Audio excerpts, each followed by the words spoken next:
Rabbi shrah li sadri wa yassir li amri wahlul 'uqdatam min lisani yafqahu qawli. Allahumma iftah 'alaina futuhal 'arifin wa faqihna fid din wa 'allimna ma yanfa'una ya rabbal 'alamin.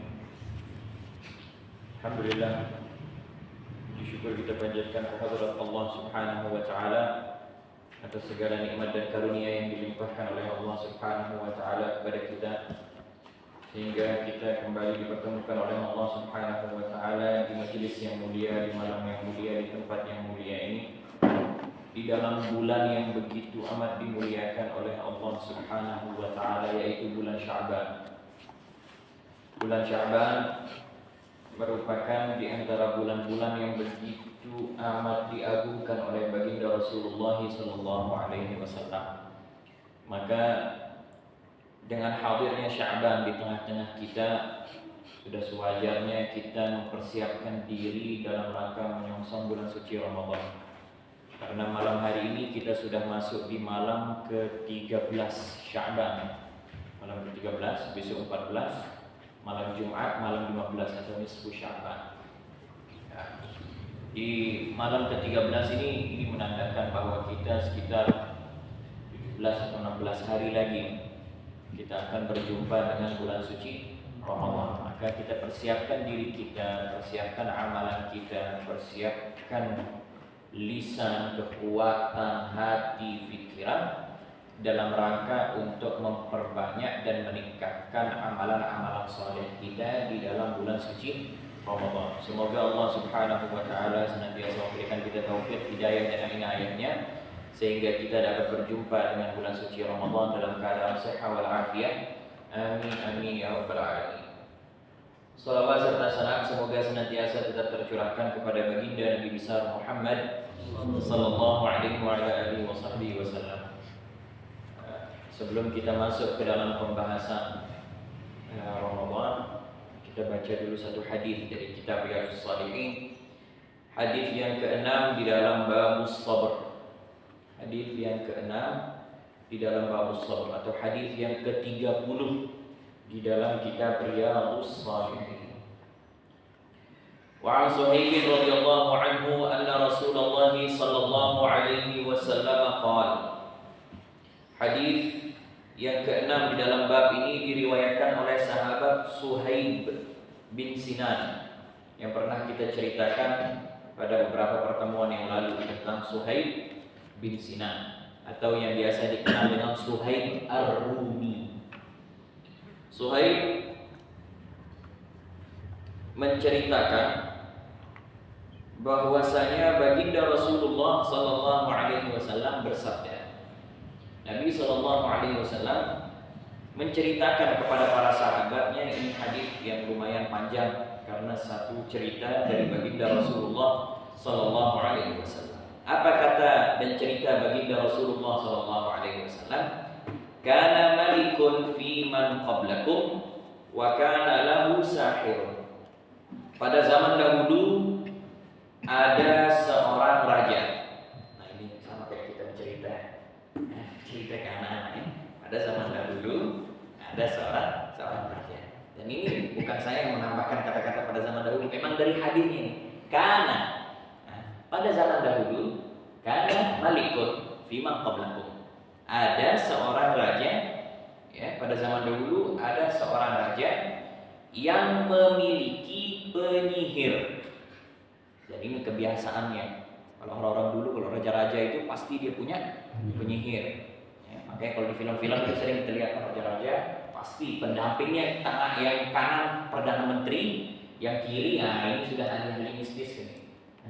Terbangkan orang lah, ya, bikin ini banyak uang lah, bikin itu bangkrut lah, pasti punya penyihir. Ya. Tidak tahu pemimpin-pemimpin sekarang ada punya penyihir atau tidak? Ada saja pasti. Ya. Wallahu a'lam. Wa kana lahu sahirun. Raja tersebut punya penyihir. Falamma kabira qala lil malik inni qad kabirtu fab'ath ilayya ghulaman u'allimhu as-sihra. Nah, ketika si penyihir ini sudah tua, maka dia minta kepada raja tersebut, wahai tuan raja, saya sudah lanjut usia, sudah sepuh, ya, maka tolong carikan saya seorang pemuda yang mau belajar sihir. Biar saya wariskan ilmu ini, jangan dia tetap diam di saya. Biar Anda nanti memiliki penyihir yang hebat sama seperti saya. Dan ini kebiasaan orang-orang musyrik ya. Kebiasaan orang-orang musyrik itu tidak mau kesesatan cuma ada di dia, tetapi kesesatan itu juga dia sebarkan ke orang lain. Itu kebiasaan orang musyrik. Makanya kalau dikatakan itu walan tarda ankal yahud walan nasara hatta tattabi'a millatahum. Orang Yahudi, Nasrani, dan dikiaskan oleh para ulama semua orang-orang yang sesat tidak akan pernah ridha dengan kalian sebelum ya kalian atau mereka ikut dengan ajaran mereka, kesesatan mereka. Nah, jadi dia tidak mau kesesatan ilmu sihir ini cuma ada pada dirinya, tetapi dia mau wariskan kesesatan itu juga kepada orang lain. Faba'atha ilaihi ghulaman yu'allimhu. Maka raja akhirnya cari siapa ini pemuda, dilihat nah ini ada satu pemuda siap dia taklim sihir. Taklim sihir. Siap dia untuk belajar sihir. Nah, disuruh sama raja, kamu pergi setiap hari taklim sama syekh ini, sama ustaz ini. Suruh belajar ilmu sihir. Wa kana fi tariqihi idza salaka rahibun faqa'ada ilayhi wa sami'a kalamahu fa'ajabahu. Si pemuda ini ketika dia jalan pergi ke penyihir untuk belajar, di tengah jalan dia ketemu rahib. Ya, rahib ini orang alim soleh, ya. Alim soleh di ajaran yang sebelumnya, itu di ajaran Yahudi biasanya rahib itu ya. Ya, seorang pendeta yang alim, yang soleh, yang masya Allah luar biasa menyembah Allah Subhanahu Wa Taala. Nah, dia lewat rahib. Dia dengar si rahib itu ceramah, si pemuda ini mendengar si rahib itu ceramah, akhirnya dia tertarik. Ya, akhirnya setiap dia jalan pergi ke penyihir, pasti mampir dengar pengajiannya si rahib. Dengar pengajian, baru dia pergi lanjut belajar ilmu sihir. Nanti kadang-kadang kalau tidak sempat waktu berangkat, pas pulang, setelah dia pulang dari penyihir, maka dia mampir dulu ke rahib itu untuk mendengarkan ceramah dan nasihat. Wakana idza ata as-sahira marra bir-rahibi wa qa'ada ilayhi. Fa idza ata as-sahira darabahu fa syaka dzalika ila rahib. Nah, akhirnya si penyihir melihat bahwa pemuda ini kok sering sekali telat datang belajar ilmu sihir karena dia mampir dulu kan ke rahib itu. Dan keluarganya juga suka ngeluh, kenapa si anak ini kok suka telat pulang dari belajar ilmu sihir. Ya. Jadi kalau dia telat pergi ke penyihir berarti dia mampir dulu ketika jalan. Atau kalau dia telat pulang ke keluarganya berarti dia mampir dulu ke rahib sebelum dia jalan pulang. Nah, ini akhirnya kalau dia telat datang ke penyihir dipukul sama penyihir itu. Kalau dia telat pulang ke rumah dipukul juga sama keluarganya. Akhirnya si pemuda ini tidak tahan karena dia telat pergi ke penyihir dipukul, dia telat pulang juga dipukul. Si pemuda ini tidak kuat. Akhirnya ngeluh ke ustaznya si rahib pendeta.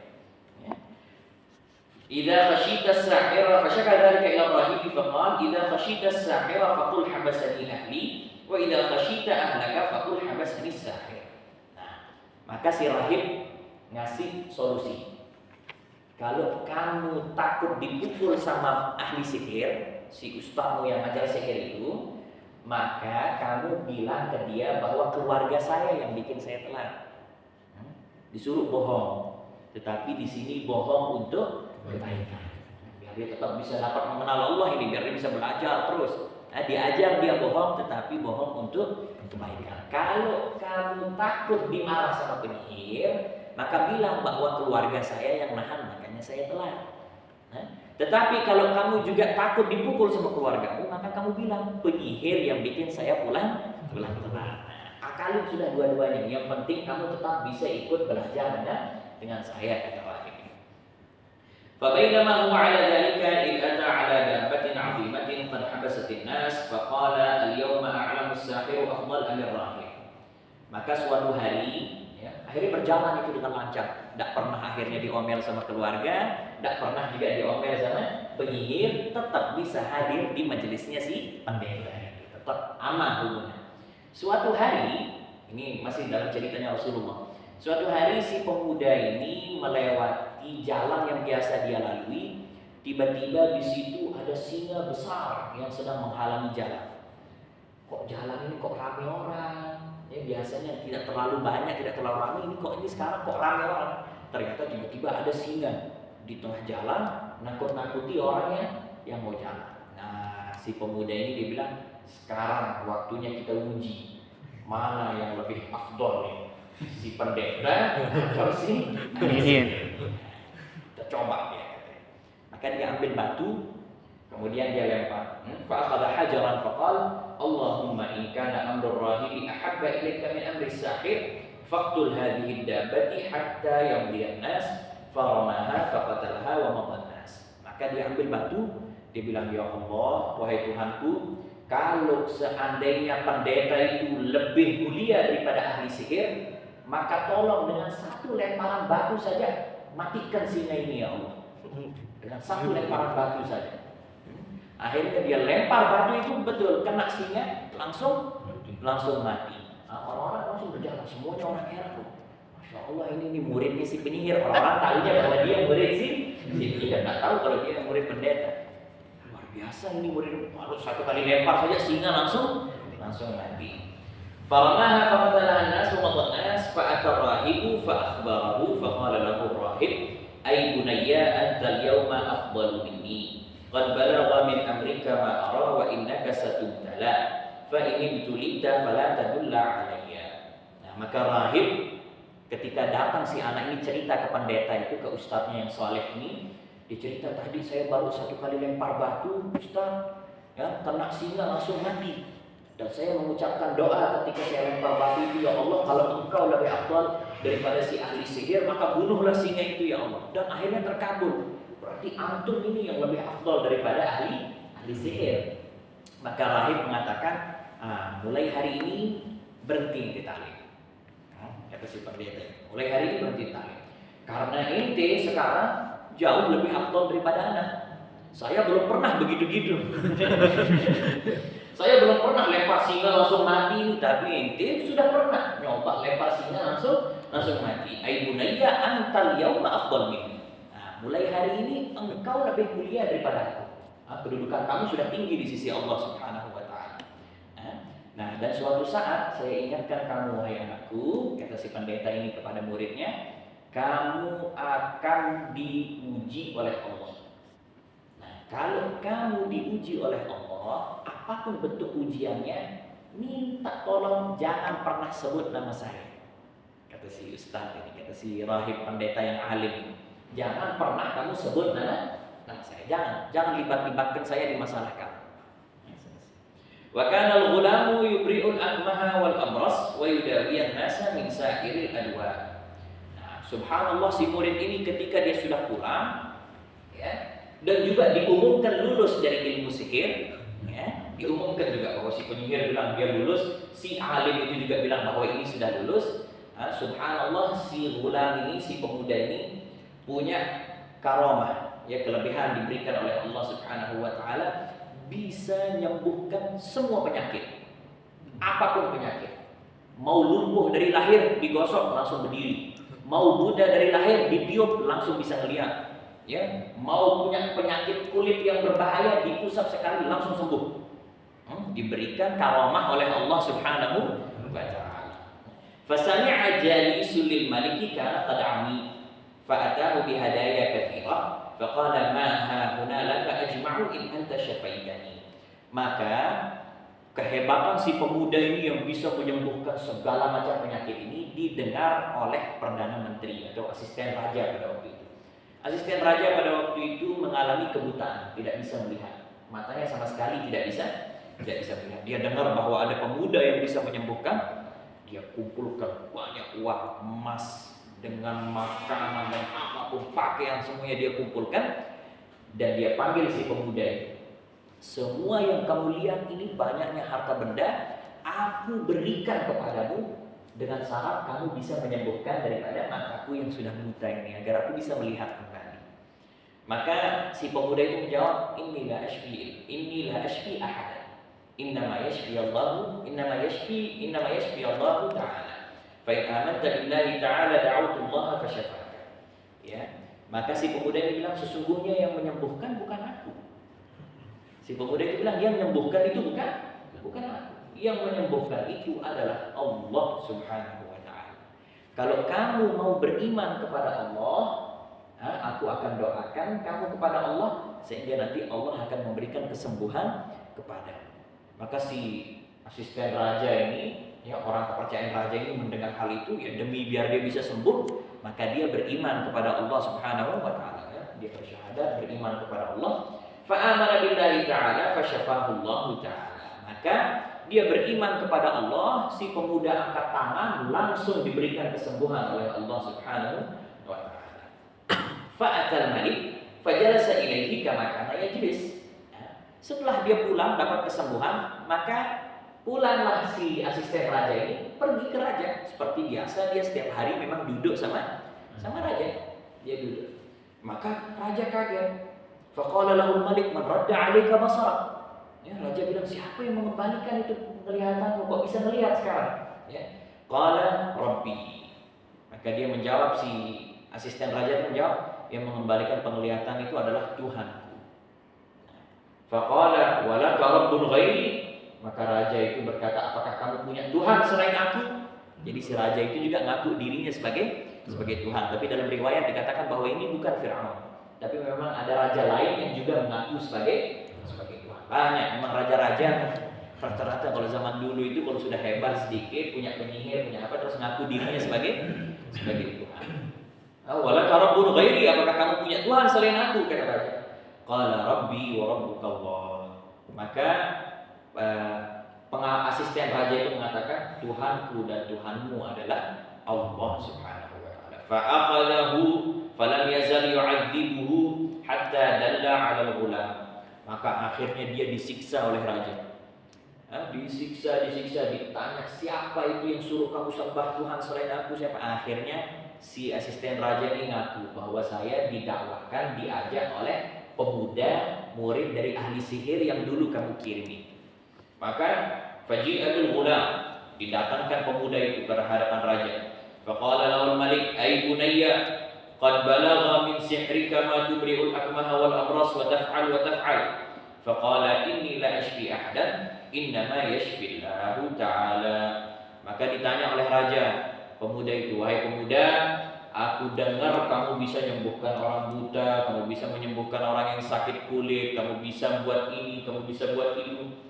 Maka pemuda itu mengatakan, wahai raja, sungguhnya yang menyembuhkan bukan aku, sungguhnya yang menyembuhkan adalah Allah Subhanahu wa ta'ala. Maka disiksa oleh raja. Diuji, disiksa terus. Dari mana kamu dapatkan ini ajaran nyembah Tuhan selain aku ini? Disiksa karena tidak kuat. Akhirnya dia sebut tentang si rahib pendeta, alim gurunya itu. Maka dipanggil. Falam yazal yu'adzibuhu hatta dalla 'ala rahib faji'a birrahib faqila lahu irji' 'an dinik fa'aba. Ya, dibawa pendeta itu ke hadapan raja, disuruh keluar kamu dari agamamu, kamu harus menyembah aku. Maka pendeta itu jelas tidak mau. Ya, tidak mau, saya akan tetap menyembah Allah Subhanahu wa taala. Fada'a bil minsyari fawudi'a al minsyaru fi mafriqi ra'sihi fashaqqahu hatta waqa'a shiqqa. Maka akhirnya raja bilang, tolong ambilkan saya gergaji. Diambilkan gergaji, ditaruh di tengah-tengah kepalanya, digergaji pendeta itu sampai dia belah jadi dua. Digergaji tubuhnya oleh si raja itu sampai pendeta itu mati terbelah dua karena digergaji. Ya, ditontonkan di hadapan orang-orang, termasuk kepada asisten raja dan juga kepada pemuda yang ikut dengan pendeta itu. Tsumma ji'a bi jalisil maliki faqila lahu irji' 'an dinik fa'aba fawudi'a al-minsharu fi mafriqi ra'sihi fashaqqahu bihi hatta waqa'a shiqqa. Setelah si pendeta mati, ya, maka dipanggil asistennya oleh raja yang beriman kepada Allah. Panggil, kamu sudah lihat apa yang saya buat. Sekarang kamu mau murtad, mau kembali ke agamaku, mau menyembah aku, atau mau tetap menyembah Allah? Maka si asisten raja bilang, saya akan tetap menyembah Allah. Diberdirikan, digergaji lagi, belah dua sampai mati, terbelah dua. Setelah mati juga si asisten raja, dipanggillah si pemuda itu. Panggilan dia orang terakhir yang dipanggil. Tsumma ji'a bil ghulam faqila lahu irji' 'an dinik fa'aba fadafa'ahu ila nafarin min ashabihi faqala idhabu bihi ila jabal kadza wa kadza fas'adu bihi al-jabal fa idza balagtum jirwatahu fa in raja'a 'an dinihi wa illa fatrahuhu fadhahabu bihi fasa'idu bihi al-jabal faqala Allahumma kfinihim bima syi'ta farajafa bihimul jabalu fasaqatu. Maka si pemuda itu diminta oleh raja, kamu kembali ke ajaran menyembah aku dan jangan menyembah Tuhan selain aku. Maka si pemuda itu tidak mau, murtad, jelas saya akan tetap menyembah Allah. Maka raja tidak mau belah dia ini, si pemuda ini, mau dibuat takut. Kenapa? Karena raja masih berharap dengan kehebatan pemuda itu, masih berharap. Ini kalau saya bunuh, kalau yang tadi pendeta yang memang sudah tidak sesuai dengan ajaran saya, bunuh. Ya, kalau si asisten raja itu memang tidak ada perlunya juga bunuh, ya bunuh.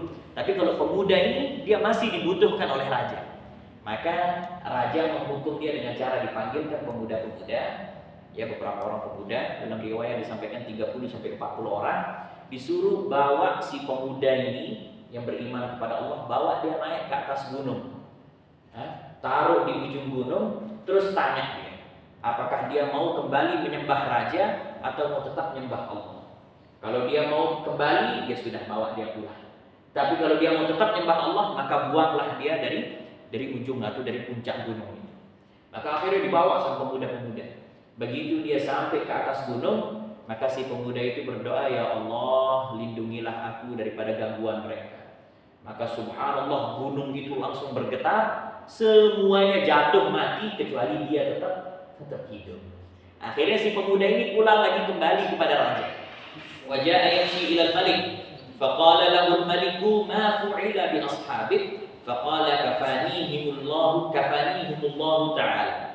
Fadafa'ahu ila nafarin min ashabihi faqala idhabu bihi fahmiluhu fi qarqurin wa tawassatu bihi al-bahra fa in raja'a 'an dinihi wa illa faqdhifu. Ya, maka dia pulang lagi kembali kepada raja. Maka raja kaget. Apa yang kamu lakukan kepada teman-temanmu yang bawa kamu itu, rombongan yang bawa kamu itu, apa yang kamu lakukan? Maka dia bilang bahwa yang menyelamatkan aku adalah Allah. Saya tidak buat apa-apa, saya cuma minta kepada Allah. Allah buat gunung itu akhirnya jadi bergetar. Teman-teman yang bawa saya semua mati, saya sendiri pulang selamat. Maka raja masih belum puas. Panggil lagi beberapa pemuda, disuruh bawa pemuda yang beriman kepada Allah ini ke tengah laut. Bawa pakai perahu, bawa dia ke tengah laut. Nah, di tengah laut juga lakukan seperti itu. Kalau dia mau kembali menyembah aku, bawa dia pulang. Kalau dia tidak mau menyembah aku, maka tenggelamkan dia di tengah-tengah lautan. Fadhahabu bihi faqala Allahumma kfinihim bima syi'ta. Fankafa'at bihim as-safinatu faghariqu wa jaa'a yamshi ila al-malik. Faqala lahu al-malik ma fu'ila bi ashabik. Faqala kafanihim Allah ta'ala. Faqala lil-malik innaka lasta biqatili hatta taf'al ma amuruka bih. Ya, maka dia ketika sampai tengah laut, sebelum dia ditenggelamkan, dia berdoa, ya Allah, lindungilah aku dari gangguan mereka. Maka kapal itu semuanya terpecah, karena itu rombongan. Qarqur itu jamak daripada perahu, ya. Ada beberapa perahu, semuanya pecah dan semuanya tenggelam kecuali perahu yang ada dia. Dia akhirnya pulang kembali kepada raja dan menyampaikan kepada raja bahwa dia selamat dan teman-temannya semua ditenggelamkan oleh Allah Subhanahu wa ta'ala. Maka si pemuda ini akhirnya karena sudah dicoba naik gunung, tidak bisa mati, justru dia yang pulang. Dibawa ke tengah laut, tidak bisa mati, justru dia yang selamat pulang. Maka si pemuda itu mengatakan kepada raja, wahai raja, kamu tidak akan pernah bisa membunuh saya kalau tanpa izin Allah. Kamu tidak akan pernah bisa membunuh saya tanpa izin dari Allah. Nah, kalau kamu mau bunuh aku, maka ini aku kasih kamu satu jalan agar kamu bisa bunuh aku. Tak ajari. Saya ajari kamu bagaimana caranya untuk bunuh saya. Diajar dia sama pemuda itu. Qala mahu, maka raja bertanya, apa itu jalan? Qala tajma'un nasa fi sa'idin wahid wa taslibuni ala jid'in thumma khudh sahman min kinanati thumma dha'is sahma fi kabidil qaus thumma qul bismillahi rabbil ghulam thumma rmini fa innaka idza fa'alta dhalika qataltani. فجمع الناس في صعيد واحد وصلبه على جذع ثم أخذ سهما من كنانته ثم وضع السهم في كبد القوس thumma qala bismillah rabbil ghulam, thumma ramahu fawaqa'a as-sahmu fi sudghihi fawada'a yadahu fi sudghihi famata faqala an-nasu amanna bi rabbil ghulam. Maka pemuda itu memberitahu kepada raja, "Wahai raja, kalau membunuh aku begini caranya.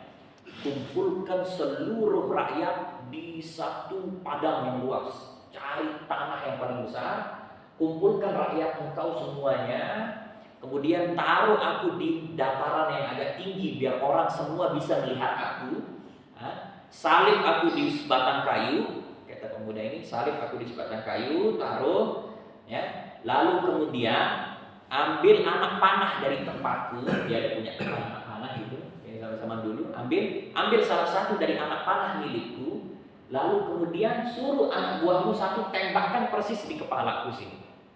Tetapi dengan satu syarat, nembaknya harus bilang bismillah rabbil ghulam, dengan nama Allah Tuhannya pemuda ini. Itu syaratnya. Kalau kamu lakukan persis seperti yang aku mau, maka aku akan mati, ya. Keinginanmu akan terwujud, ya. Jadi kalau kamu mau aku mati, lakukan hal seperti itu. Akhirnya raja kumpulkan buat pengumuman, semua rakyat harus ada, kumpul di lapangan. Kemudian dibuatkan di dataran tingginya, dia dibuatkan, kemudian dia diikatkan di sana.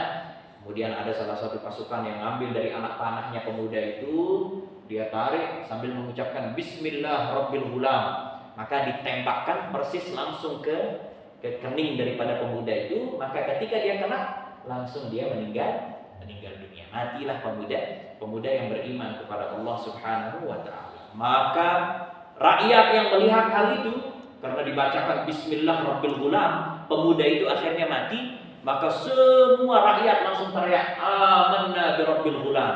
Kalau begitu kita semua beriman kepada Tuhannya pemuda ini. Sengaja memang dia pemuda ini minta raja untuk kumpulkan rakyatnya biar semua rakyatnya beriman kepada Allah. Amanna bi rabbil ghulam. Fa utiyal maliku fa qila lahu ara'aita ma kunta tahdaru qad wallahi nazala bika hadaruk qad amana nas. Maka datanglah pengawal daripada raja itu menyampaikan bahwa sekarang semua rakyatmu sudah beriman dan menyembah selain kamu. Apa yang kamu takutkan selama ini terwujud, terjadi dia sekarang. Semua orang sudah tidak mau lagi menyembah kamu. Semuanya menyembah Tuhan daripada pemuda itu. Maka akhirnya fa'amara bil ukhdudi bi afwahis sikati fa khuddat wa udrima fiha an-niran wa qala man lam yarji' an dinihi fa aqhimuhu fiha aw qila lahu iqtahim fa fa'alu. Maka akhirnya raja itu memerintahkan untuk dibuatkan lubang di tengah-tengah lembah gunung, di gunung. Nah, itu lembah besar, disuruh buatkan lubang, kemudian dikeraskan kayak dicor gitu ya, nggak tahu apa yang dibuatkan pada zaman dulu. Kemudian ditaruhkan api yang panas di dalamnya, lalu kemudian dilapisi dengan sesuatu, lalu ditaruhkan minyak, ya biar dia mendidih. Minyak itu dibuatkan kayak danau minyak mendidih, besar dibuatkan. Namanya kalau dalam bahasa Arab itu ukhdud. Makanya kalau kita baca surah Al-Buruj itu qutila ashabul ukhdud, inilah dia ceritanya. Qutila ashabul ukhdud, ini cerita tentang orang an-nari dzatil waqud idhum 'alaiha qu'ud wa hum 'ala ma yaf'aluna bil mu'minina shuhud. Nah, itu ceritanya, ini cerita daripada ashabul ukhdud. Nah, ditaruh dia di tempat wajan, kalau kita sebutnya wajan raksasa, tapi isinya minyak mendidih. Nah, semua rakyatnya dikumpulkan, ditanya satu-satu sama raja, kembali nyembah saya atau tetap nyembah Tuhan pemuda? Tetap nyembah Tuhan pemuda. Tenggelamkan, direbus langsung di minyak panas. Kamu semuanya direbus. Mayoritas daripada rakyat itu semuanya direbus oleh raja tersebut. Semuanya dibunuh oleh raja tersebut. Fafa'alu hatta ja'at imra'atun wa ma'aha sabiyyun laha fataqa'asat an taqa'a fiha faqala laha al-ghulam ya ummahu isbiri fa innaki 'ala al-haqqi, rawahu Muslim. Maka ya setelah sekian banyak yang terjadi, semua rata-rata tak ada yang mau menyembah raja, semuanya mau tetap menyembah Allah. Maka sampai ke salah satu gilirannya, ada salah satu wanita yang sedang menggendong bayinya. Dan ini ceritanya persis dengan cerita Masyiqah.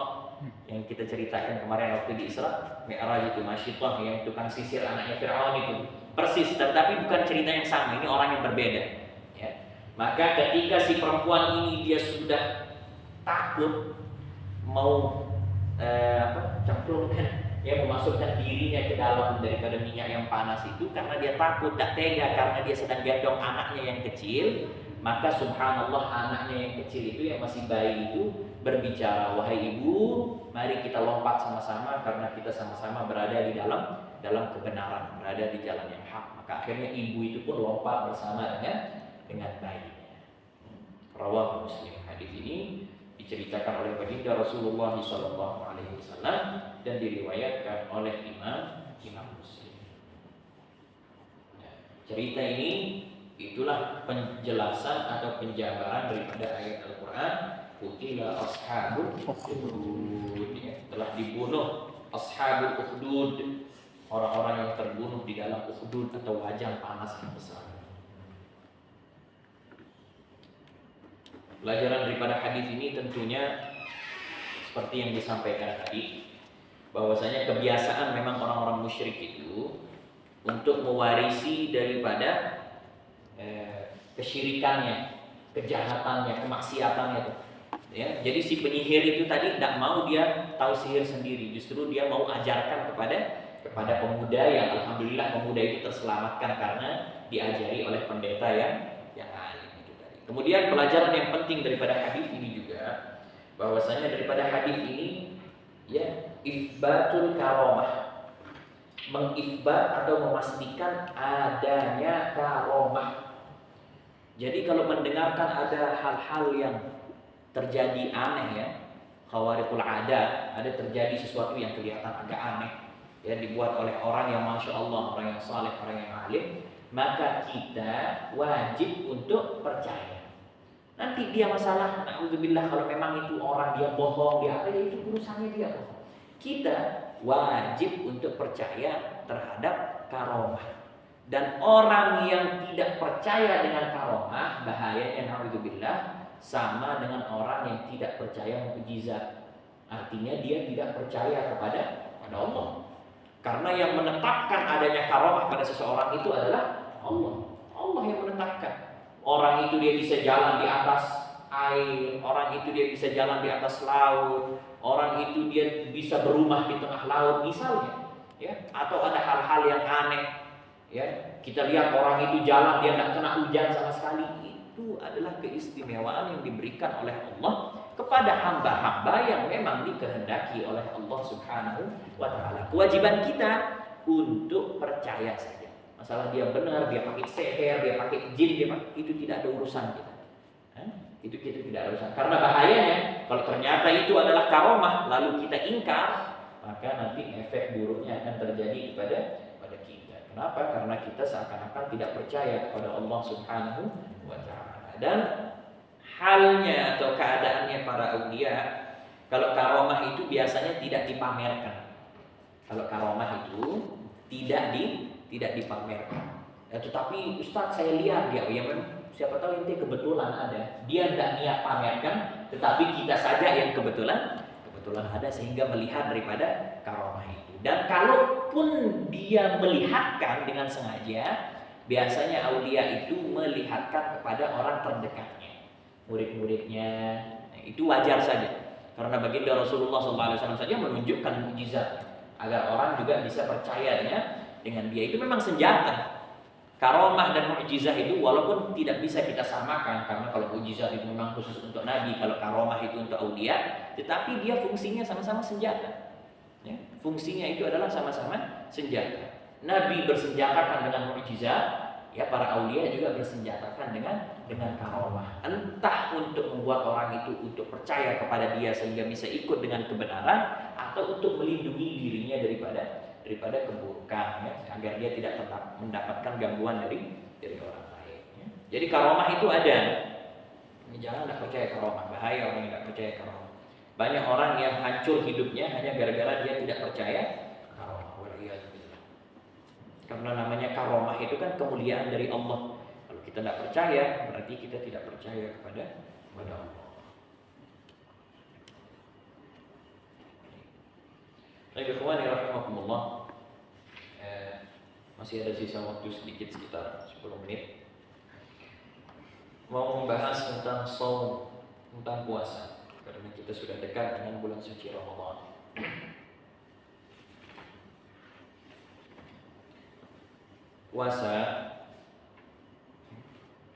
Puasa itu diwajibkan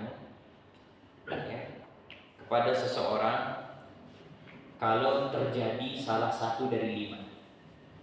Kalau terjadi salah satu dari 5 ini kepada kita, maka saya diwajibkan untuk berpuasa di bulan suci Ramadan. Kalau terjadi 5, kalau terjadi salah satu, bukan harus terjadi 5-5-nya ya.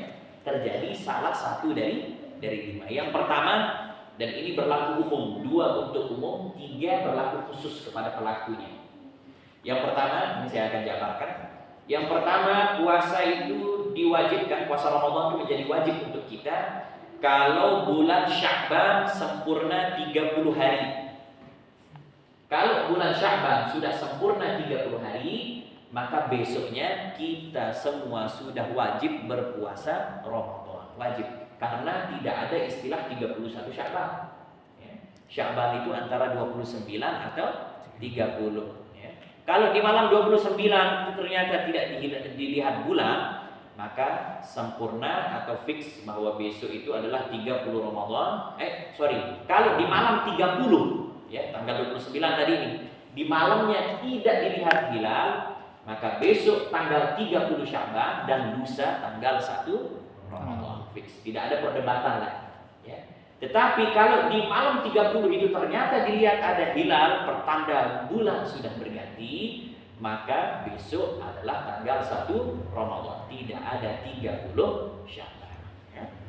Jadi kalau Sya'ban sudah sempurna 30, maka tidak perlu debat lagi, tidak perlu bingung lagi. Pasti besok itu tanggal 1 Ramadan.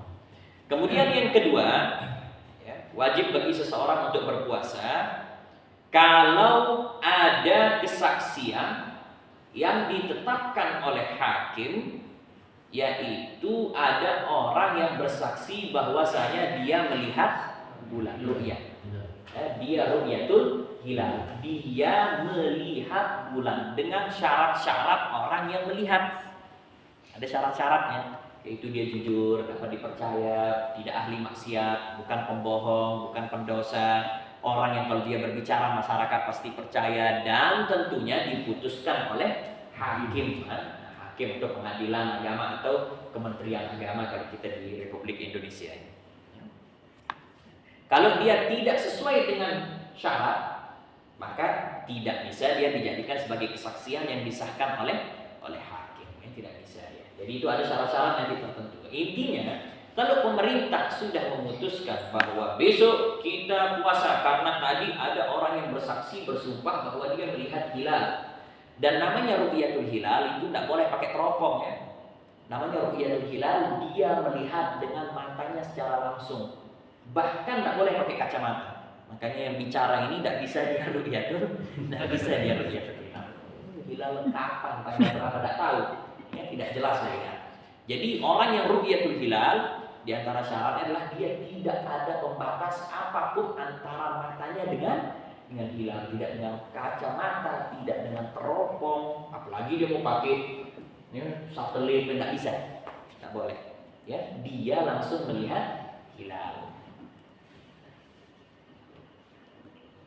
Dan ketika hakim sudah memutuskan, maka semua rakyat yang ada di bawah kepemimpinan hakim tersebut wajib untuk berpuasa langsung besoknya. Malam ini diputuskan bahwa besok puasa, maka semua yang ada di bawah kepemimpinannya wajib ikut dengan keputusan yang dia buat. Kalau dia bilang lusa puasa, malam ini kita tidak ada melihat hilal, maka kita lusa baru masuk Ramadan, maka semua yang ada di bawah kepemimpinannya wajib ikut dengan keputusan yang telah dia buat. Kemudian yang ketiga, yang tadi itu berlaku untuk umum, ya. Kalau sudah sempurna 30 hari Sya'ban, ya sudah semua kaum muslimin wajib puasa 1 Ramadan. Atau kalau ada satu orang yang sudah melihat bulan lalu diputuskan oleh hakim, ya sudah semua yang ada di bawah kepemimpinannya muslimin itu wajib ikut dengan keputusan yang sudah dibuat oleh hakim. Nah, yang 3 sisanya ini berlaku untuk pelakunya saja. Siapa itu? Yaitu yang ketiga, kalau ada orang yang melihat hilal tetapi dia tidak dipercaya. Contohnya dia memang pembohong, atau contohnya dia memang fasik, atau memang dia ahli maksiat, tetapi dia melihat hilal. Ya, saya lihat hilal, jelas saya lihat hilal bulan, bukan hilal orang. Saya jelas lihat, saya jelas melihat hilal, saya jelas.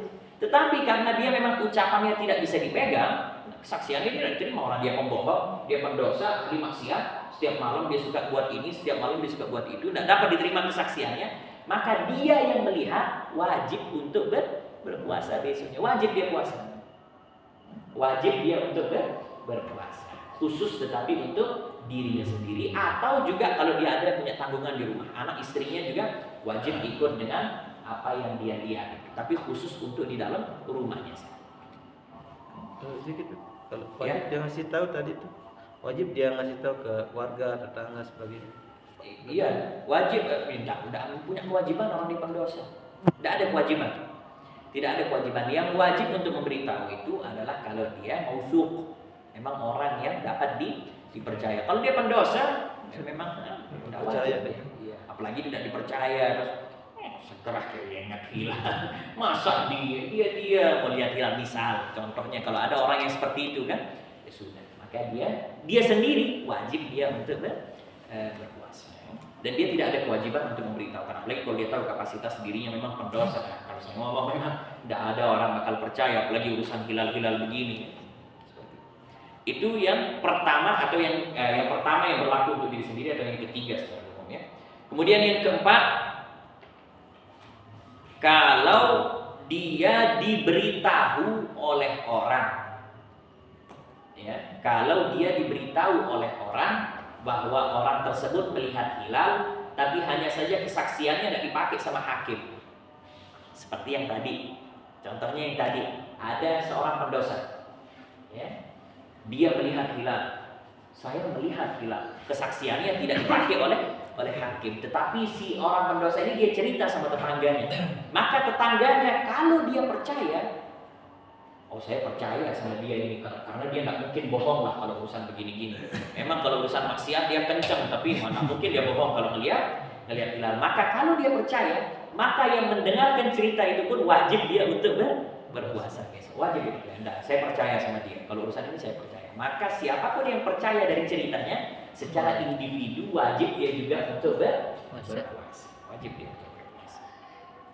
Kemudian yang terakhir, wajib seseorang berpuasa kalau dia ijtihad bahwasanya ini sudah masuk bulan suci Ramadan. Contohnya, dia tinggal sendiri di daerah yang jauh, di tempat yang tidak ada komunikasi, di tengah hutan, di tengah gunung, ya, tidak ada komunikasi sama sekali. Lalu akhirnya dia ijtihad. Saya naik kemarin tanggal 1 Sya'ban. Kayaknya ini saya sudah lewat 29. Tidak ada bisa kelihatan bulan 29, maka dia ijtihad. Dia ijtihad. Dan ini saya pastikan ini insya Allah ini sudah 30 dia Sya'ban, berarti besok saya harus puasa. Maka dengan keyakinan atas ijtihadnya dia sendiri, maka dia sendiri wajib untuk berpuasa pada hari yang dia yakini sudah masuk bulan suci Ramadan. Ya. Jangan tanya bagaimana yang berpuasa dengan hisab ya. Tidak akan dijawab. Hisab yang pakai hitung-hitungan kami tidak jawab. Rukun puasa ada 2. Singkat saja. Rukun puasa ada 2. Yang pertama adalah niat. Jadi rukun puasa yang pertama adalah niat. Semua amalan itu pasti dia harus ada niat. Yang pertama adalah niat. Cuma ada perbedaan antara niat di puasa wajib, ya puasa Ramadan, dengan puasa sunnah. Ada perbedaan. Kalau puasa wajib, baik itu puasa Ramadan ataupun puasa kafarah atau puasa qadha atau puasa nazar, itu masuk semua ke puasa-puasa wajib ya. Kalau puasa wajib, niatnya itu waktunya dari maghrib sampai dengan sebelum terbit fajar, sebelum subuh. Waktunya. Niat itu dari selepas maghrib sampai dengan sebelum terbit terbit fajar. Kalau dalam pendapat yang baru dalam mazhab Imam Syafi'i malah sebelum setengah malam, sebelum jam 1 malam, dari maghrib sampai sebelum jam 1 malam. Tapi ada pendapat yang lebih ringan masih dalam mazhab Imam Syafi'i juga, dari maghrib sampai dengan sebelum subuh. Makanya kita diajari semua orang tua kalau habis tarawih itu kan, taqidu ala shaum, nawaitu shaum ghadin ala da'ifa fi syahr ramadan hadis sanati lillahi ta'ala. Diajarkan. Karena memang waktu untuk kita berniat puasa wajib itu antara itu, dari maghrib sampai dengan azan subuh. Bagus kalau antum habis berbuka langsung niat. Oh, mungkin saya nanti hanya naik 8. Sedangkan panggilan taqidu ala shaum itu nanti setelah zikir 20 rakaat misalnya. Ya, nah, sudah setiap habis berbuka Allahumma laka sumtu wa bika amantu wa ala rizqika aftartu bi rahmatika ya arhamar rahimin, langsung nawaitu shauma ghadin ana ada'i fardhi syahr ramadan, itu sudah sah. Ya, sudah sah. Cari aman. Belum lagi kalau pas takbir Allah shaum dia sambil lagi ngobrol, akhirnya dia tidak masukkan niatnya, lewat subuh akhirnya dia tidak berniat. Kalau orang puasa dia tidak berniat, habis atau ketika azan subuh baru dia ingat bahwa dia semalam belum pernah niat, maka puasanya tidak sah. Tapi dia nggak boleh makan, tetap dia harus tahan dirinya, tetapi dia tidak dihitung puasa. Tidak dihitung puasa, tahan dirinya, tidak boleh kenapa-napa. Tetapi dia tidak terhitung puasa. Kenapa? Karena dia sudah meninggalkan salah satu rukun daripada rukun puasa. Itu kalau puasa wajib.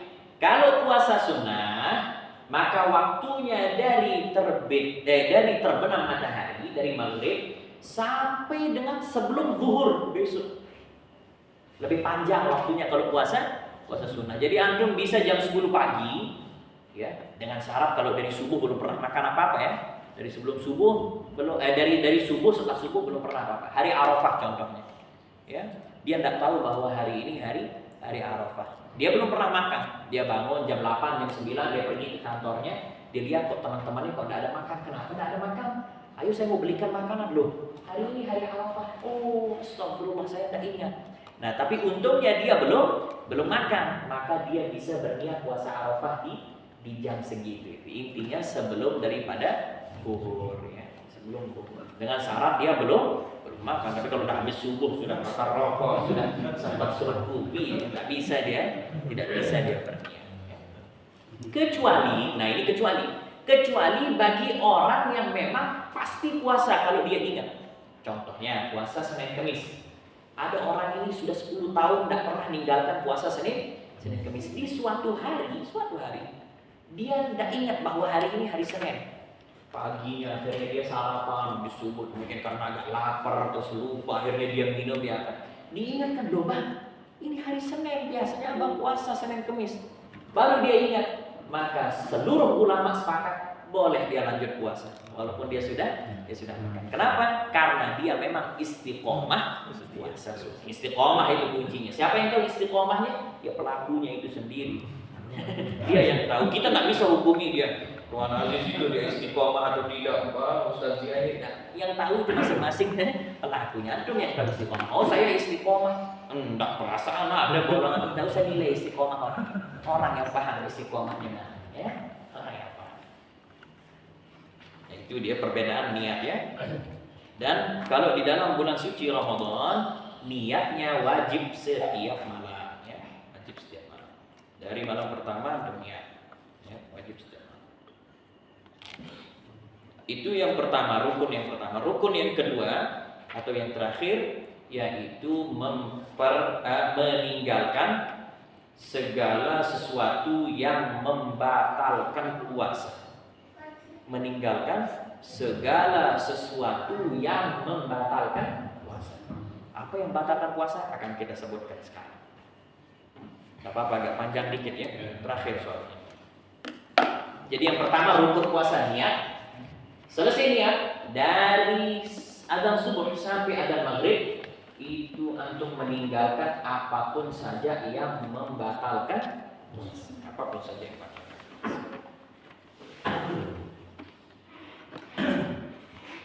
Sebelum kita masuk ke yang membatalkan puasa, kita bahas sedikit saja beberapa hal yang disunnahkan dalam puasa, terutama bulan suci Ramadan.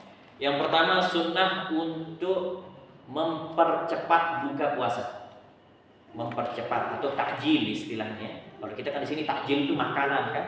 Kalau istilah sosmed itu ada war takjil, ada perang takjil. Yang non muslim pun juga sekarang ikut dia perang takjil, dia nghabiskan makanan-makanan gorengan. War takjil, ada perang takjil. Nah, takjil mempercepat daripada buka puasa itu sunnah, kecuali marbot. Nah, kalau marbot dia mempercepat azan kalau memang sudah masuk waktu. Jangan dia duduk satu piring dulu kencing, kolak dulu, dieman es. Akhirnya ibu-ibu yang di rumah perasaan panas, nikmatin panasan, di sibuk. Akhirnya suara azan lemes, kenyang. Makanya dia disunnahkan untuk mempercepat azan khusus bagi muadzin. Antum begitu mendengarkan azan langsung makan. Langsung Allahumma lakasum bismillahirrahmanirrahim Allahumma lakasum tu bika amat wa ala rizqika afdal bi rahmatika ya arhamar rahimin. Langsung makan. Langsung. Mau korma dulu itu lebih afdal, air dulu itu juga bagus. Korma 3 baru air, atau korma 1 air, korma kedua air, korma ketiga air, terserah. Intinya jangan meninggalkan dalam takjil antum ini 2 hal ini, korma dan air. Jangan tinggalkan. Sama Pak, pastel, sambosa, pelecing boleh. Selesaikan dulu nanti yang 2. Selesaikan dulu yang 2. Selesaikan dulu yang 2. Kemudian sunnah juga di dalam puasa yaitu sahur. Sunnah juga untuk sahur. Saya sudah kekenyangan tadi jam 1 malam saya sudah makan. Tetap disunnahkan untuk sahur walaupun dengan seteguk air. Dan sahur itu sunnahnya di akhir-akhir waktu. Akhir-akhir. Kalau saya makan, kemudian saya bersih-bersih, kemudian saya wudhu persiapan subuh, itu makan waktu 30 menit misalnya. Ya sudah. Kalau azan jam 5, 4.30 di situ dia mulai untuk sahur. Ya. Di akhir-akhir daripada waktu sahur. Sunnah itu diakhirkan, sahur itu disunnahkan untuk diakhirkan. Bahkan di sini dikatakan 15 menit.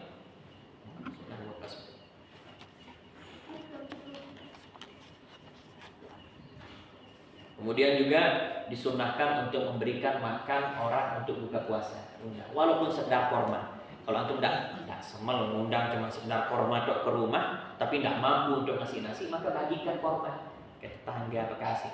Nah, orang yang kalau dia berbuka dengan sesuatu yang datangnya dari uang kita, maka pahala puasanya semuanya kita ambil, walaupun dia juga tidak berkurang pahala puasanya. Saya bagi-bagi korma ini sekarang ke antum.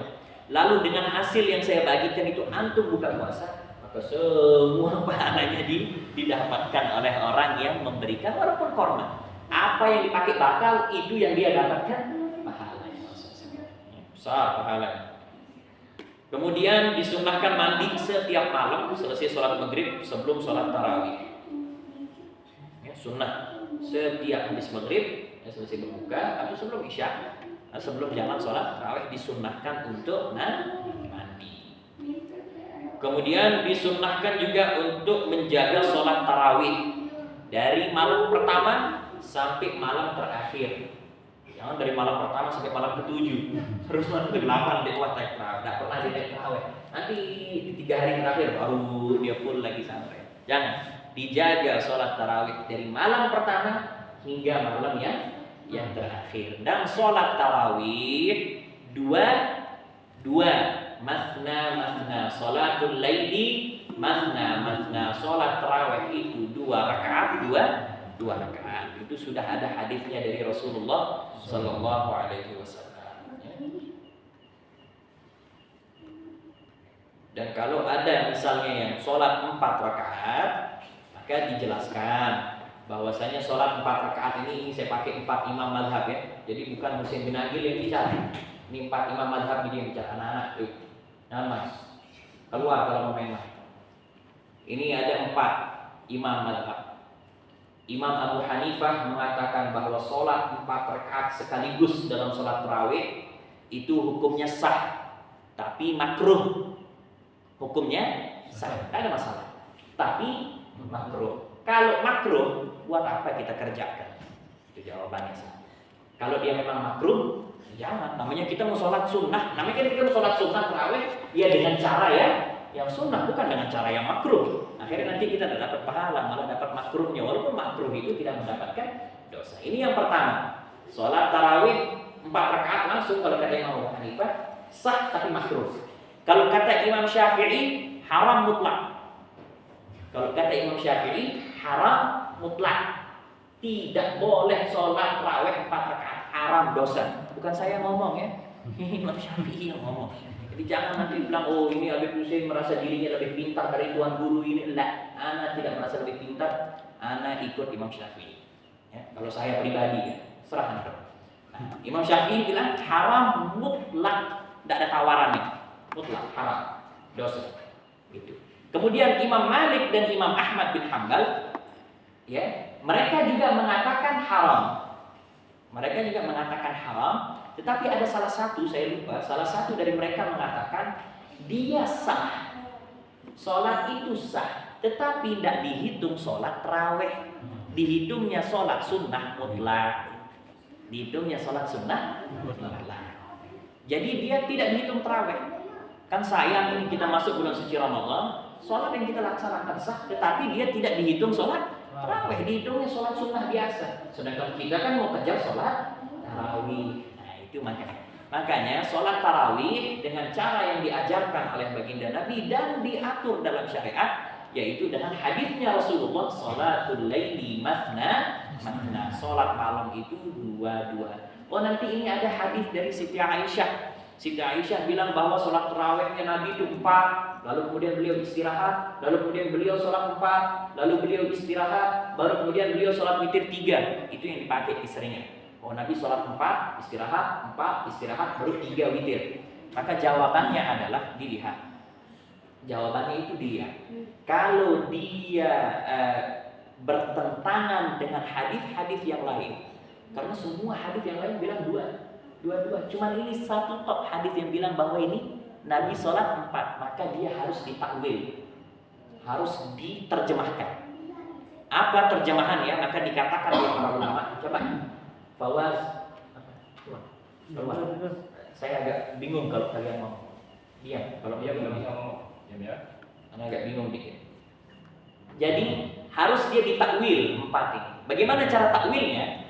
Cara takwilnya adalah bahwasanya di dalam bahasa Arab, kebiasaan orang Arab itu kalau dia ngomong, dia tidak suka ngomong Nabi sholat 2, Nabi sholat lagi 2, terus kemudian Nabi istirahat, lagi Nabi sholat 2, lagi Nabi sholat 2, lagi Nabi istirahat, terlalu panjang. Nah, kebiasaan orang Arab itu dijadikan satu. Nah, maka Siti Aisyah menyebut Nabi sholat 4, kemudian istirahat, lagi Nabi sholat 4 rakaat, kemudian beliau istirahat, baru Nabi sholat 3 rakaat witir. Padahal yang 4 yang diceritakan Siti Aisyah itu dua-dua. Cuma Nabi tidak kasih jeda. Jadi Nabi habis Assalamualaikum warahmatullahi wabarakatuh langsung berdiri lagi takbiratul ihram sholat yang berikutnya. Ya, seperti itu dia cara ditakwilkan. Kenapa dia ditakwilkan? Karena hadis-hadis yang lain, 11 hadis yang lain semuanya menyatakan Nabi sholat dua-dua. Seperti itu caranya ditakwilkan. Ya. Kemudian disunnahkan juga untuk menjaga sholat witir. Ya. Terutama ya, di setengah terakhir bulan Ramadan, witirnya ditambahkan dengan qunut, ditambahkan qunut dari 15 Ramadan. Di Mekah juga jadi dua-dua ya. Iya, semua tempat yang besar semuanya mereka sholat 2 rakaat. Ada di Masjidil Haram, Masjidil Nabawi semuanya sholat 2 rakaat. Belum pernah ada yang a'immah yang besar. Imam Abu Hanifah walaupun beliau mensahkan, beliau tidak sholat 4 rakaat, beliau tetap sholat 2 rakaat karena bagi beliau makruh. Kenapa saya harus buat sesuatu yang saya anggap makruh? Tetapi dia sah. Kalau memang ente mau sholat, ketika Imam Abu Hanifah sholat saja, tetapi dia makruh. Kenapa Imam Abu Hanifah memandang makruh, tidak dipandang haram? Karena bertentangan dengan sunnah. Menurut Imam Abu Hanifah segala sesuatu yang bertentangan dengan sunnah hukumnya makruh. Kalau menurut Imam Syafi'i segala sesuatu yang bertentangan dengan sunnah, mukhalafah fahisyah, pertentangannya begitu kelihatan. Biasanya Nabi sholat 2, kok ini tiba-tiba 4. Kalau dia pertentangannya begitu kelihatan, maka menurut Imam Syafi'i hukumnya haram. Seperti itu saja diterjemahkan. Jadi paling rendah hukumnya, paling ringan hukumnya sholat 4 rakaat itu adalah makruh. Itu paling ringan. Baik. Kemudian perkara yang membatalkan puasa. Sengaja agak panjang di 4 rakaat biar tak salah paham ya. Biar tidak disalahin lagi. Perkara yang membatalkan puasa. Baik. Perkara yang membatalkan puasa. Yang membatalkan puasa yang pertama adalah murtad. Membatalkan. Ini membatalkan puasa, bukan membatalkan pahala ya. Ada 2 hal batal ini. Ada batal pahala, ada batal puasa secara zahir. Kalau batal pahala ya sudah jelas, bohong, ghibah, namimah, apapun saja perkara-perkara hati yang jelek-jelek itu. Nah, itu membatalkan daripada pahala puasa. Adapun puasanya tetap sah. Tidak ada kewajiban untuk dia qadha nanti di luar Ramadan. Tetapi pahalanya tidak ada. Nah, tapi kalau yang membatalkan secara zahir batal puasa itu yang pertama adalah murtad. Ada orang murtad jam 1 siang keluar dari Islam. Nauzubillah. Dia keluar dari Islam. Jam 4 lagi dia kembali masuk Islam. 3 jam dia murtad contohnya. 3 jam dia murtad, maka tetap puasanya di hari itu batal, walaupun dia sudah kembali lagi masuk Islam di hari yang sama. Kenapa? Karena dengan murtad itu sendiri puasanya itu sudah batal. Ya. Artinya nanti wajib dia qadha. Itu yang pertama. Kemudian yang kedua, ini berlaku untuk wanita haid, nifas dan melahirkan. Ini berlaku untuk wanita. Kemudian yang ketiga, hilangnya akal atau gila ya, dengan gila, junun. Yang ketiga. Yang keempat, pingsan atau mabuk. Tetapi syaratnya pingsan atau mabuk ini sepanjang hari, dari terbit fajar sampai terbenam matahari. Ya, artinya kalau dia sempat sadar, dia pingsan. Dari sebelum subuh dia pingsan, tapi jam 10 dia sadar, bangun, ya, siuman dari pingsannya itu. Maka dia sah untuk melanjutkan puasanya dan dia tidak terhitung batal puasa. Artinya tidak wajib diqadha puasanya di hari itu ya. Dia bangun 5:30 dari sebelum subuh pingsan sampai 5:30 baru dia siuman dari pingsannya. Kalau masih belum maghrib masih dia sah. Syaratnya adalah dari subuh sampai dengan terbenam matahari, pingsan atau mabuknya tersebut. Itu yang keempat. Yang kelima, jima'. Yang membatalkan puasa adalah jima', bertemunya suami dengan istri, hubungan badan. Dan batalnya hubungan suami istri itu puasanya, kalau dia batal dengan jima' itu bukan hanya dia wajib qadha, tapi ada beberapa perkara lain yang wajib untuk dia lakukan. Pertama, yang wajib terjadi pada dia maksud saya. Yang pertama, dia pasti dapat dosa besar, pasti. Kemudian yang kedua, setelah dia jima, tetap dia dosa untuk makan minum. Ya, walaupun dia sudah batal puasa. Artinya kalau dia makan, lagi didapat dosa tambahan. Walaupun dia sudah batal. Jadi dapat dosa besar. Terus tetap tidak boleh makan minum. Kemudian yang ketiga, wajib dapat hukuman dari hakim, dari pemimpin.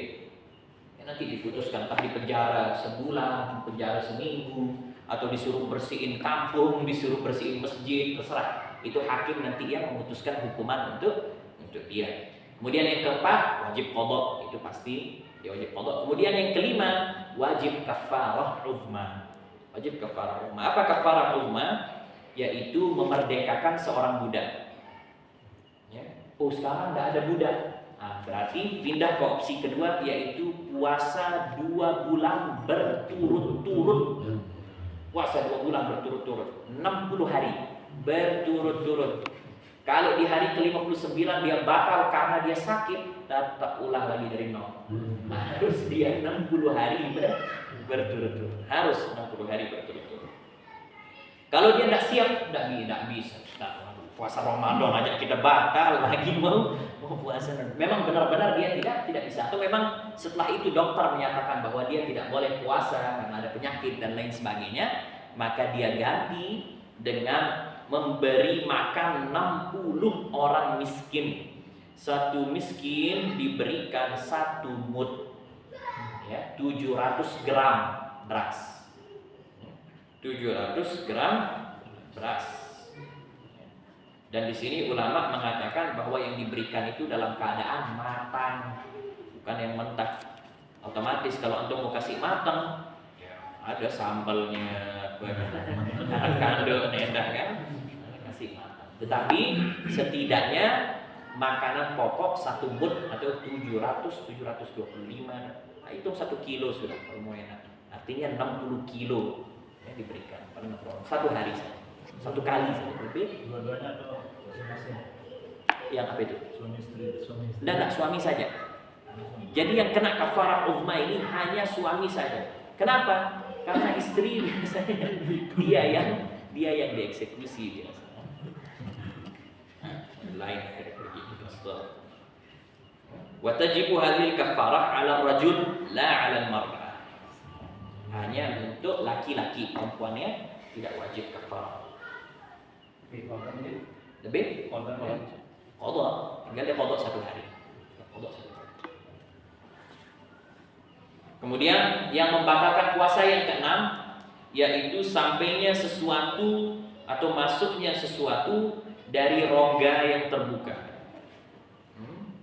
Mata, telinga, hidung, mulut, mohon maaf, dubur, atau mohon maaf, kubul dari depan, masuknya sesuatu apapun saja. Katembat itu masuknya batal. Makanya tidak usah katembat.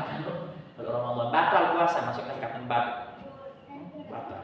Ke hidung juga masukkan tisu, main-main, batal. Ya, masuknya sesuatu ke rongga ya yang terbuka. Injeksi yang gimana? Suntik orang sakit. Kalau dia harus, memang harus, mau tidak mau, maka tidak membatalkan. Kalau dia memang wajib, ya seperti ada orang contohnya harus dipakai oksigen, contohnya harus masukkan sesuatu itu harus, kalau tidak innalillah, maka dia harus dimasukkan dan tidak membatalkan daripada puasa. Nah, tetapi kalau masuknya sesuatu itu dari jalur yang tidak terbuka, seperti menyerap apa namanya, hembody kan nyerap kan, dari pori-pori ya, maksudnya sesuatu dari pori-pori atau sabun dia nyerap, maka itu tidak membatalkan daripada puasa. Kalau suntik, kalau masuknya dari urat maka batal. Tapi kalau dari selain urat maka tidak membatalkan. Sikat gigi tidak batal kalau tidak masuk. Sikat gigi sama kayak hukum siwak kan. Siwak itu dia tidak batal asal tidak ada yang masuk, yang ketelan. Tapi antum hati-hati kalau siwak ya. Siwak, Maaf, saya kasih praktek dikit. Ini siwak. Ini kan basah, ya. Dia sudah dari luar. Lalu ketika saya masukkan lagi, kemudian saya sedot lagi, lalu yang saya sedot itu saya telan, otomatis batal. Kenapa? Karena liur ini, walaupun liur saya, dia sudah kembali lagi dari luar, masuk lagi ke dalam. Makanya mohon maaf, agak kotor dikit. Kalau dia ada yang main-main ke liurnya keluar terus masuk lagi, itu batal puasanya. Ya, yang main terus dia masukkan lagi, batal puasanya itu. Batal. Cepat ditaruh. Sama kayak ingus juga. Dia tarik lagi, itu batal. Kenapa? Karena dia sudah keluar dari batasan ini, batasan mulut atau batasan hidung, dia keluar kemudian disedot. Ya.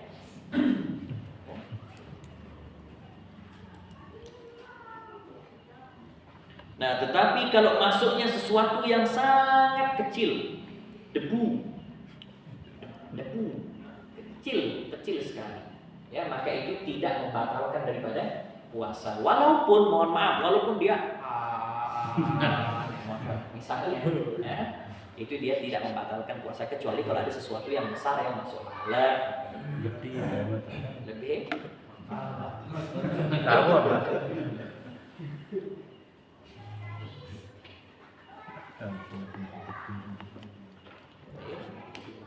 Kemudian yang membatalkan puasa berikutnya adalah menyengaja keluarnya mani, istimna, menyengaja keluarnya mani. Apapun jalannya, kalau sengaja mengeluarkan mani, maka itu membatalkan daripada puasa. Kemudian yang terakhir yang membatalkan puasa adalah sengaja muntah, menyengaja untuk muntah, dia masukkan mulutnya atau dia ada yang dijojokkan untuk dia keluar, maka itu juga membatalkan daripada puasa. Ada pertanyaan? Mengenai terawih, Ya. boleh dia 11 rakaat dengan formasi. Dengan format 2-2 itu, tapi 11 rakaat. Format 2-2. Baik. Jadi sholat tarawih itu tidak ada batasan rakaat sama sekali.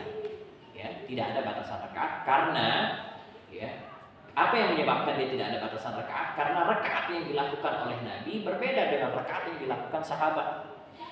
Ya, karena sahabat mereka sholat rata-rata 20 rakaat, lagi di zaman Sayyidina Umar. Nabi mengerjakan memang hanya 8 rakaat, tetapi umum sahabat semuanya mengerjakan 20, bahkan ada yang lebih.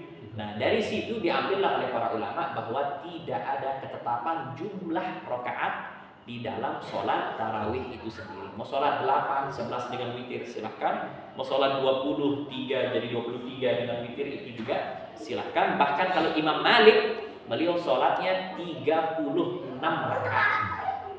Dia sholatnya 36 rakaat. 26 rakaat dia sholatnya. Allah. Apakah seorang laki-laki Ismani ini yang memang dari awal tidak berpuasa, dari pagi itu memang tidak puasa, apakah itu karena sengaja atau yang kedua mungkin karena dalam uzur perjalanan, atau yang ketiga karena tidak niat, kemudian di tengah hari dia jima, apakah dia terkena Kafarah atau tidak? Kalau sang suami itu dia tidak berpuasa, tadi malam kita dapat pertanyaan ini Ustaz ya. Taufik. Jadi ada seseorang itu dia tidak berpuasa atau dia lagi uzur musafir. Lagi musafir ini lagi di Surabaya, berangkat sama istrinya. Akhirnya dia tidak berpuasa. Ya. Atau karena dia tidak berniat tadi. Ya. Dia lupa niat, akhirnya dia tidak dihitung berpuasa. Ya. Nah, khusus buat yang lupa berniat, tetap dia haram untuk jima, artinya kena dia kafarah ummah tadi walaupun dia tidak dihitung dalam keadaan berpuasa. Tapi kalau musafir itu tadi, maka dia tidak mengapa karena memang dia tidak dalam keadaan berpuasa. Boleh saja untuk dia melakukan jima. Atau kalau yang tadi karena dia pagi sudah sempat makan, sudah minum, dia nakal, anggap ya pengel, masih zaman jahiliyah misalnya dia gitu kan, akhirnya dia makan, dia minum siangnya terus dia gauli istrinya, maka itu juga tidak terkena kafarah. Kenapa? Kenapa? Karena memang dia sudah makan, sudah minum. Kalau dia, ya. Lanjutkan yang tadi itu. Iya. Kalau seandainya dia sengaja dia buat supaya dia tidak kena anu itu, iya ya kan namanya orang pikir itu gitu ya. Misalnya dia sengaja supaya saya tidak kena apa? Biar tidak kena kafarah. Ya, nah, iya, gimana itu? Coba. Tidak kena.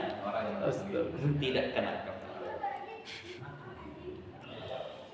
Bisa jadi gitu. Tapi kalau Imam Abu Hanifah kalau ditanya begini dia bilang kena. Kalau Imam Abu Hanifah, saya kan tidak berani jawab kena, karena saya bukan mufti kan.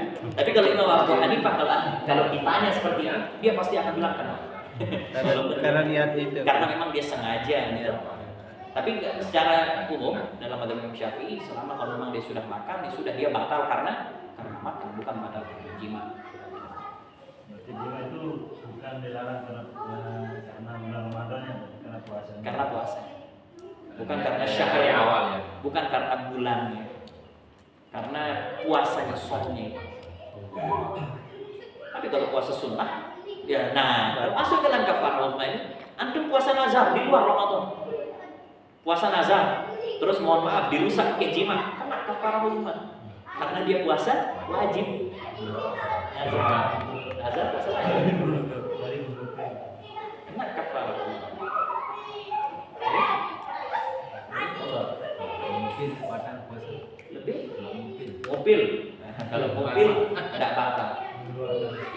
mengeluarkan mobil tidak batal.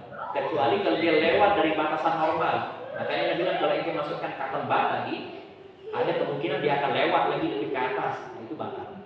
Ada juga yang pakai tip inhaler itu. Ya, nah itu kalau dia lolos dari batasan, mohon maaf yang bisa dijangkau jari, kalau dia lolos dari situ batal. Lolos dari situ batal. Sama kayak telinga, Anda kalau begini tidak batal. Tapi kalau cotton bud kan lebih dalam lagi dia kan, ke batasan yang lewat oleh jari, batal. Mobil boleh, asal jangan pergi ke jari lah. Mandi siang tuh. Mandi siang nggak apa? Mandi siang, selama tidak ada masuk apa ya. Kalau ada masuk apa? Itu aja dijaga hati-hati ya mandi siang. Ada masuk sesuatu dari telinga, ada rasanya tapi setetes batal. Kalau suruh ente mandi. Suruh ente mandi. Sama seperti orang kumur-kumur. Umur 3 kali, yang keluar 2 kali. Misalnya. Maka, contohnya ada orang kumur-kumur. Ya. Lalu di kumur yang keempat, kalau dia dikumur kan kumur itu disunahkan 3 kali. Kalau ada masuk sedikit, itu dimakfu, tidak jadi masalah, tidak batal dia punya. Masa masuk sedikit ya. Ya, batasan yang 3 ini. 1, 2, 3. Salah satu dari 1, 2, 3 ini ada yang masuk sedikit, yang namanya sedikit setetes ya. Kalau sedikit kalau segelas. Tagok. Nah, kalau masuk sedikit tidak apa-apa. Tetapi kalau di kumur yang keempat masuk sedikit, walaupun sedikit batal. Kenapa? Karena tidak ada kesunahan untuk kumur 4 kali. Sama juga kayak istinsyak. Makanya istinsyak juga menurut sebagian ulama makruh. Gini aja air di rumah gitu. Enggak usah di selama Ramadan ya. Iya, selama Ramadan makruh. Makanya siwak juga setelah lewat zuhur makruh. Ya, siwak setelah lewat zuhur itu hukumnya makruh. Tapi kalau Imam Nawawi dia bilang enggak ada makruh. Siwak aja selama tidak ada yang tertera.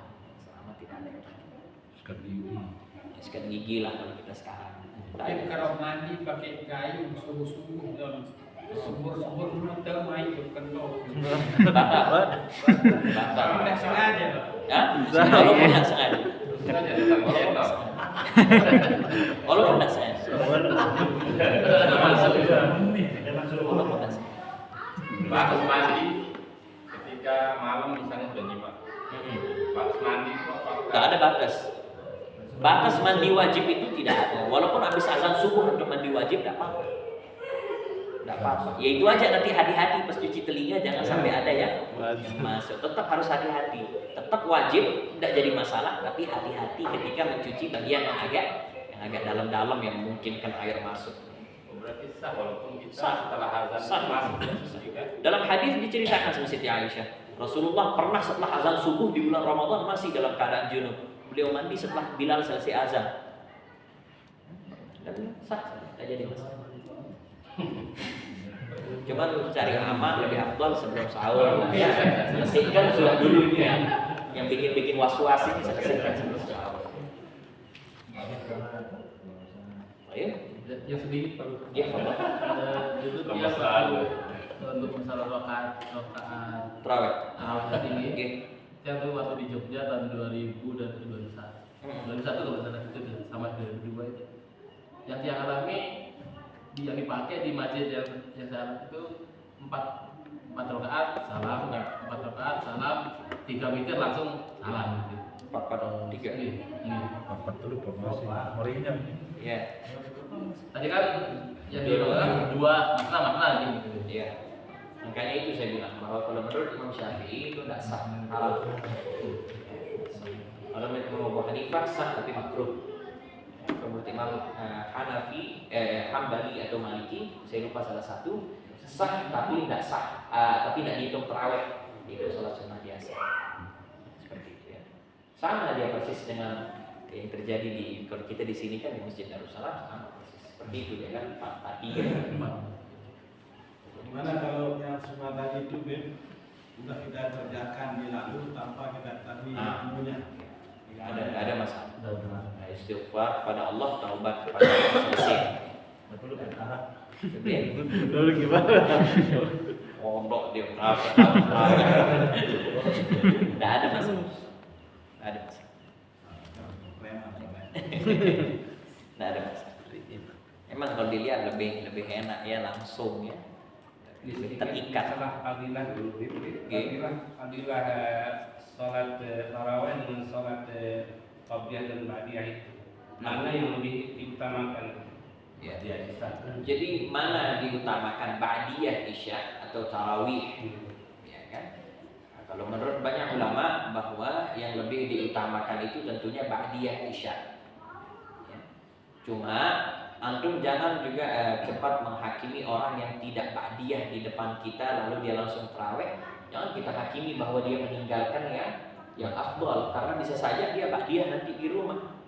Ya kan? Karena namanya sholat ba'diyah ini waktunya sampai keluar waktu sholat. Antum bisa sholat ba'diyah isya jam 2 malam bisa. Ya, kan? Karena isya waktunya sampai sebelum subuh kan. Waktu sholat isya kan sampai sebelum. Antum bisa sholat ba'diyah isya sebelum sholat subuh.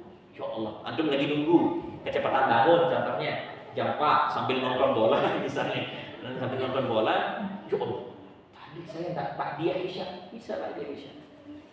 Boleh ya. Nah, tetapi kalau ditanya memang mana lebih afdal, tentunya lebih afdal rawatib. Yang namanya rawatib, sholat sunnah yang paling afdal itu sholat sunnah rawatib.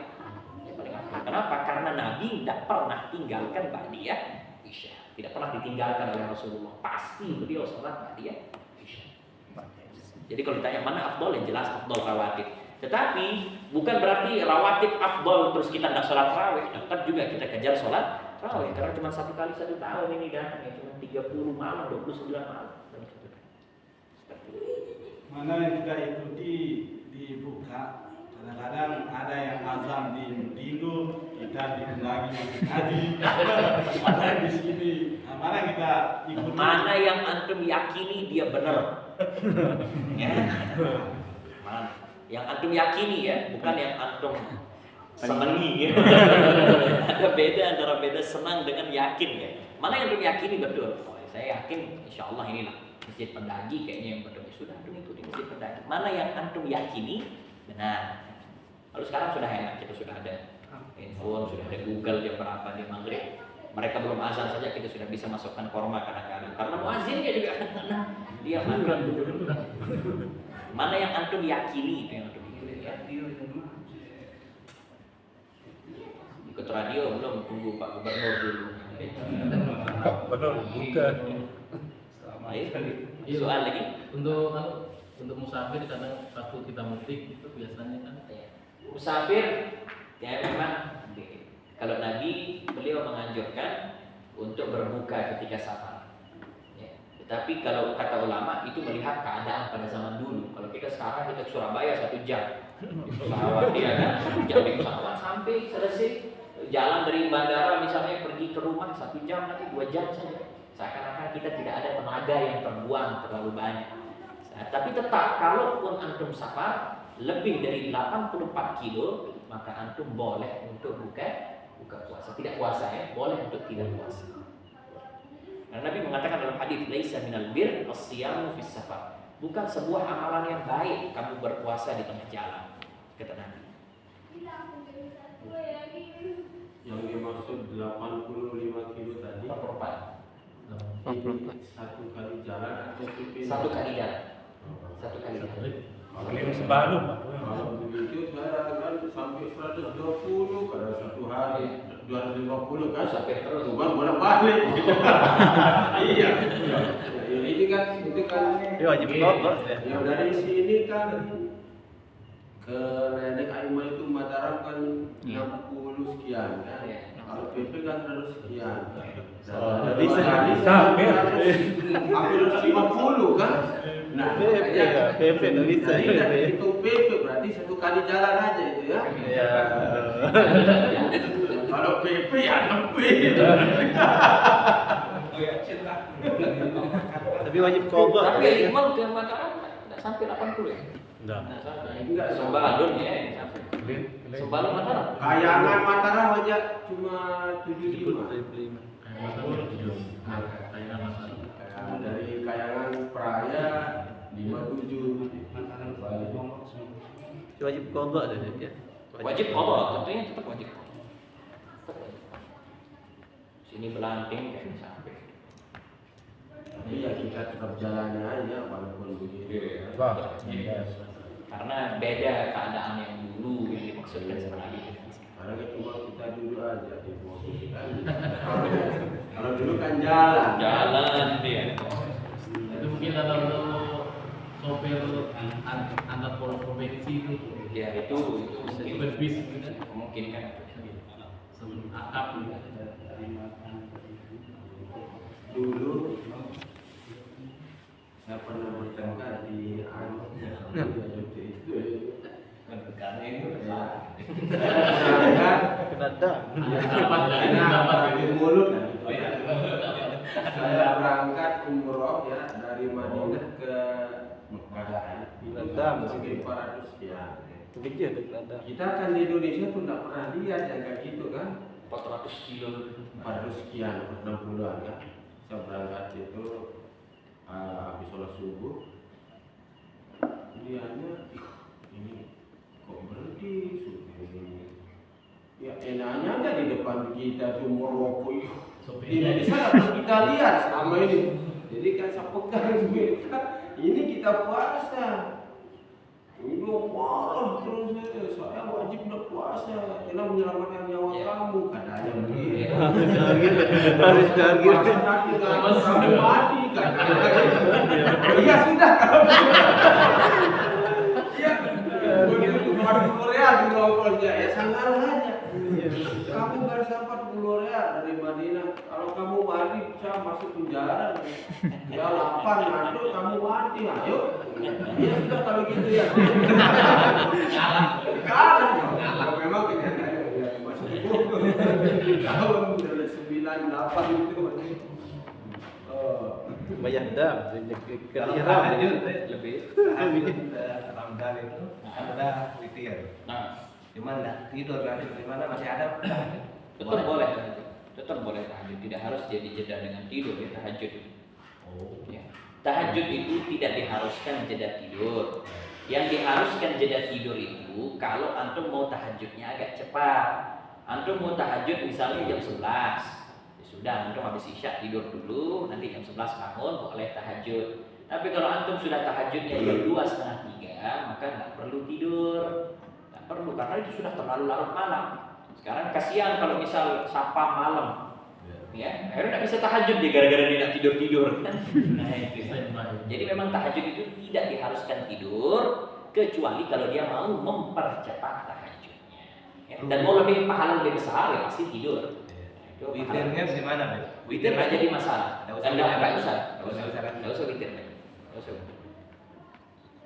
Baik, ikhwani rahimakumullah. Berakhirnya juga jelasan kita di malam hari ini, maka Anda umumkan bahwa majelis kita untuk sementara kita tutup dan nanti insya Allah akan dibuka pada hari Selasa tanggal 22 April. Kita libur sebulan lebih, 2 bulan mas. Kita libur 2 bulan. Bertepatan dengan 25 Syawal. 25 Syawal, akhir Syawal. Kita akan buka tanggal 22 April.